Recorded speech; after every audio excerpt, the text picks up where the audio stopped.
messieurs, dames, et grand merci à monsieur Nicolas Faure pour l'invitation. Je suis venue très volontairement pour vous peindre l'image des conséquences de l'immigration de masse musulmane depuis 2015 en Allemagne. Conséquences très chères, messieurs et dames, sur les plans différents, mais aussi très très graves pour les femmes. Aujourd'hui, je vais uniquement relater la situation des femmes en Allemagne et nos réponses, les réponses de la politique allemande. Je vais vous parler des libertés des femmes qui sont peu à peu remises en question sans que personne ne proteste trop fortement. Les femmes en perte contre les exigences de l'islam. Le grand plan concernant les femmes alors commence par les affronts contre notre culture et contre nos lois, ainsi que comme contre nos traditions. Je vais vous parler de la polygamie. Pour les Allemands, c'est interdit. Pour les immigrants, ça ne pose même pas de problème pour obtenir la nationalité allemande. C'est une décision de la Cour de Bamberg de cette année, où un Syrien s'est montré pour obtenir la nationalité allemande, même s'il est marié à 2 femmes. Et ça ne pose pas de problème pour l'Allemagne. Alors, la polygamie est pratiquée déjà assez ouvertement à Berlin depuis, on dirait des siècles, mais c'est quand même pas ça, mais pendant un certain temps, où c'est connu que des bonnes femmes musulmanes, soi-disant célibataires, font un enfant après l'autre, des pères soi-disant inconnus, et les Allemands ne peuvent pas autrement qu'alimenter tout cela. Je vais vous parler des mariages d'enfants. Les jeunes adultes en Allemagne ne peuvent pas se marier avant l'âge de 18 ans. Ça a changé. Avant, c'était 16 ans. Maintenant, c'est 18 ans. Mais, et il y a toujours un mais, il y a la politique et les lois pour 2 classes différentes en Allemagne. Parce que la loi est différente pour les immigrés qui viennent avec une femme ou 2, ou même plusieurs, qui sont souvent mineurs.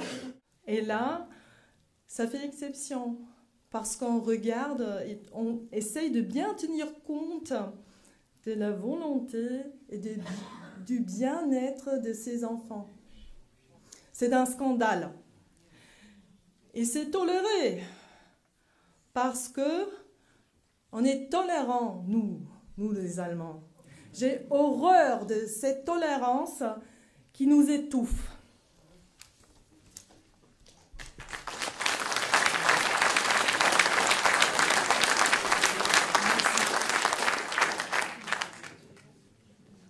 Je vais vous parler des excisions.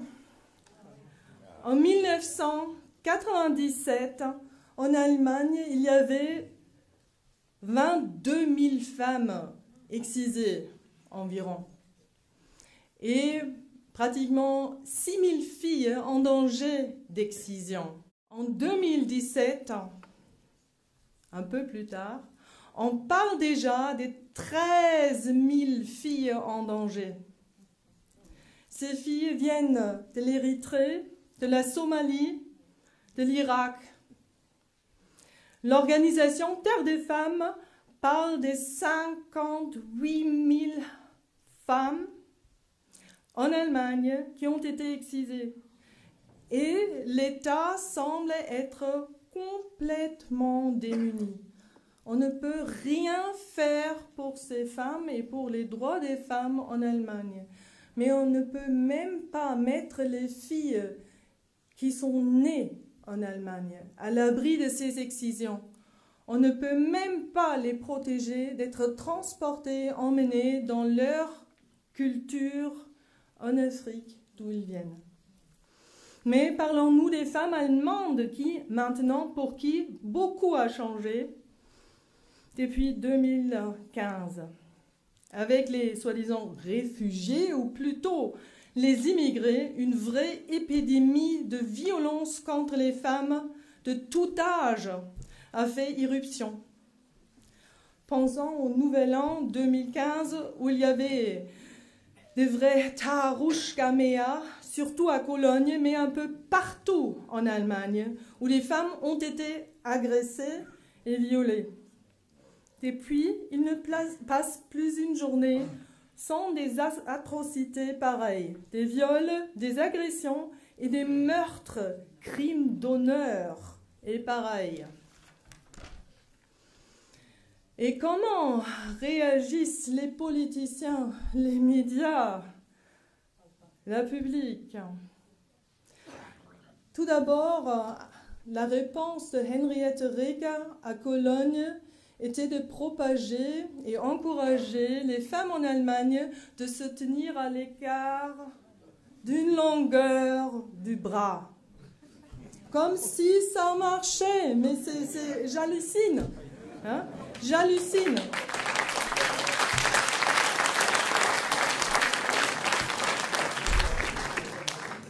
On nous propose des sifflets contre les agresseurs, des sifflets. Hein? On nous propose de porter des chaussures de sport.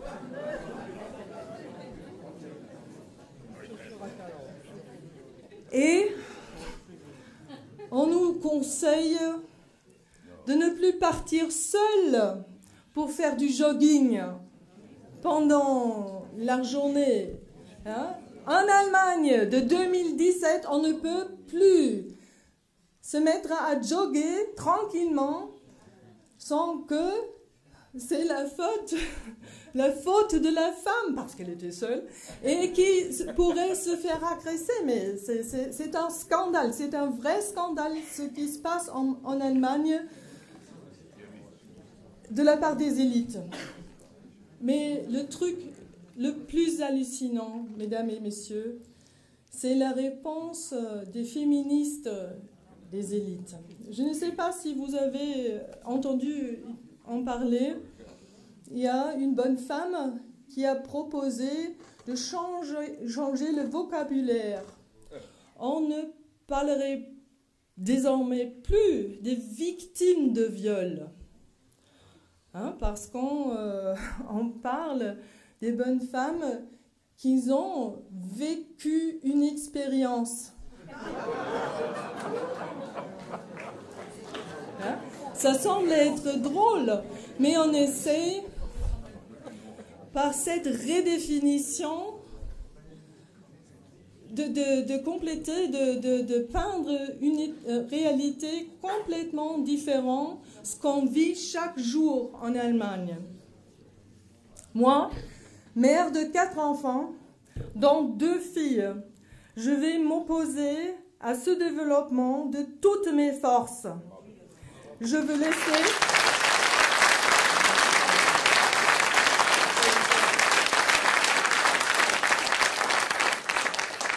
laisser à mes enfants une Allemagne et une Europe où ils peuvent désormais vivre en paix, en liberté et en sécurité.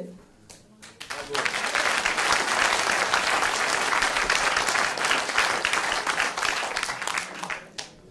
C'est intolérable que nos femmes et nos filles portant pas de foulard et donc visibles comme des femmes soi-disant sans foi et incroyantes sont perçues comme des putes et qu'on peut délibérément agresser, violer et même tuer.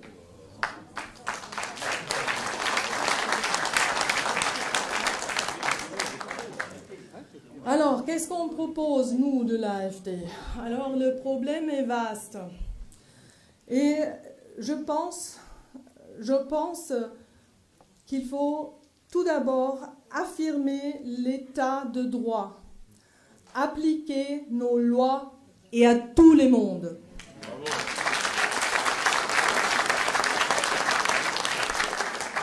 Il faut reformer et renforcer police et justice pour qu'ils puissent travailler pour le bien de notre peuple, messieurs, dames. Il faut protéger les victimes et pas les criminels. Et donc aussi protéger les citoyens. C'est-à-dire renvoyer les délinquants dans leur pays d'origine. Hein?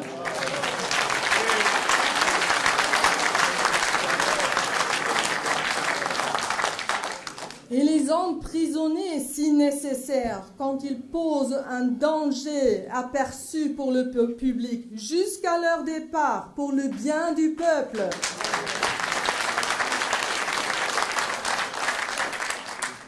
Ne pas donner la citoyenneté à les délinquants ou à n'importe qui.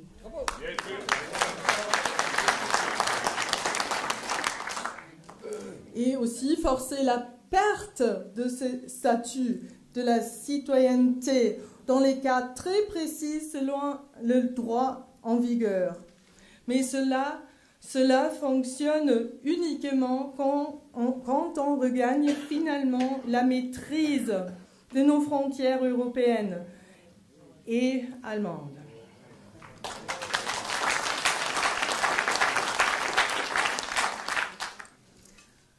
L'AfD au Parlement vient justement de proposer au Parlement de commencer des négociations avec la Syrie pour aider les Syriens de rentrer chez eux puisque la guerre est terminée. Mais tous les autres partis ne voulaient pas de cette proposition parce que les réfugiés ne peuvent pas retourner chez Assad en Syrie parce qu'il est mauvais.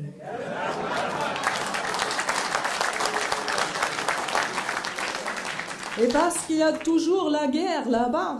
Et parce que les Syriens en Allemagne ne peuvent pas prendre des décisions pour eux-mêmes. Ou quoi?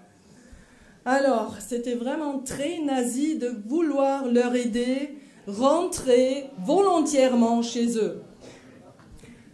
Alors, pour en finir, l'AfD exige que la politique allemande agisse désormais à la base des faits et ne plus basée sur des rêves idéologiques, c'est-à-dire pour le bien du peuple allemand, pour le bien du peuple européen.